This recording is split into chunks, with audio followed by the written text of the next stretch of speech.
Hi, everybody. I'm Sarah Purcell from the Department of History, and I wanted to talk a little bit, give a little bit of historical perspective about just one little slice of the news events from this week and the invasion of the U.S. Capitol and violence there. So I've heard some questions in news coverage about whether President Trump can be investigated or charged with sedition, or possibly even treason for his role in egging on and inspiring rioters to go to the U.S. Capitol and invade it.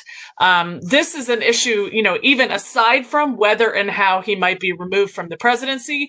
Those would involve impeachment and the 25th Amendment. Maybe those will be subjects that we can talk about in other videos.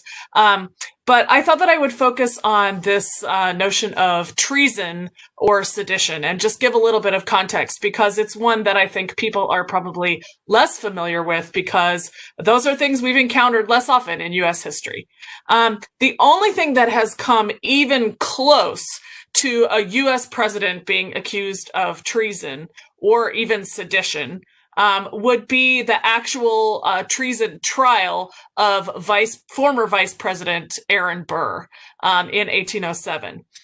Burr is, of course, infamous because he was also indicted for murdering Alexander Hamilton in a duel in 1804. He was put under indictment by the state of New Jersey and basically was a fugitive from the state of New Jersey after that duel, because even though duels were fairly common, they were actually illegal.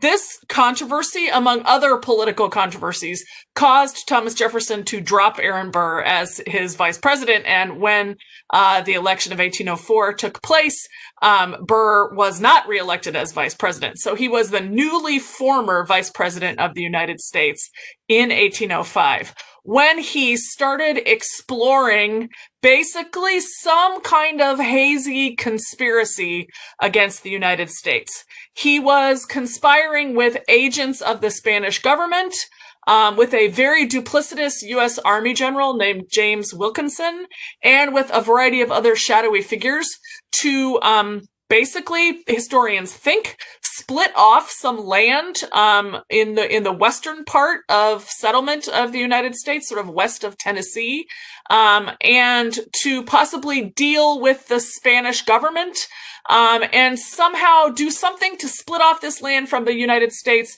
possibly to be in league with the Spanish government, possibly to set it up as an independent country with Aaron Burr as its leader. It's not entirely clear because it was very secret, and Burr did a good job of hiding what he was up to.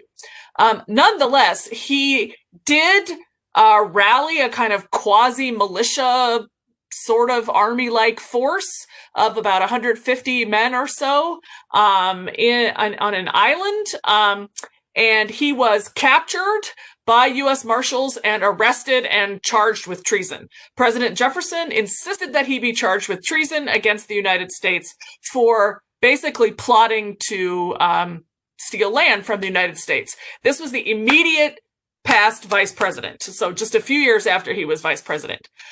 He was, however, acquitted at his trial for treason in 1807 in Richmond, Virginia, by Chief Justice John Marshall, because, as Burr's lawyers argued, and this is where we might see today's news coming in to be very important, Burr's lawyers argued that the constitutional definition of treason meant that the person who was treasonous had to make a, quote, overt act in order to be treasonous.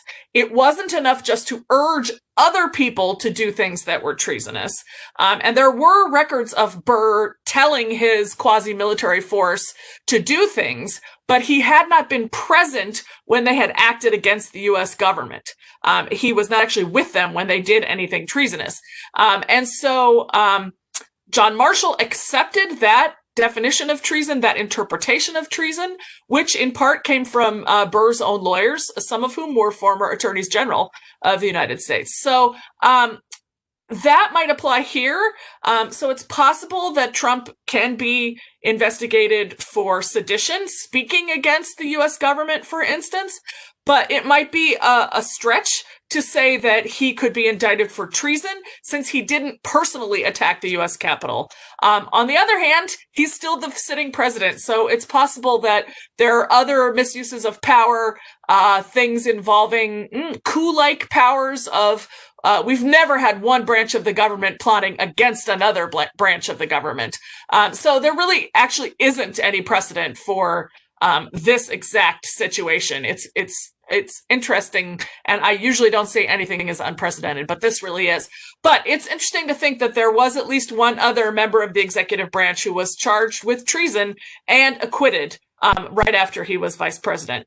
I don't think it's the most urgent part of this crisis in white supremacy, attacks against the U.S. government, the legitimacy of the election, the inauguration of Biden, etc. So stay tuned and we'll see what happens. But it's interesting to think that there is some constitutional and historical precedent for how to view the vice president, at least, as being treasonous or not. Take care, everyone, and watch the news.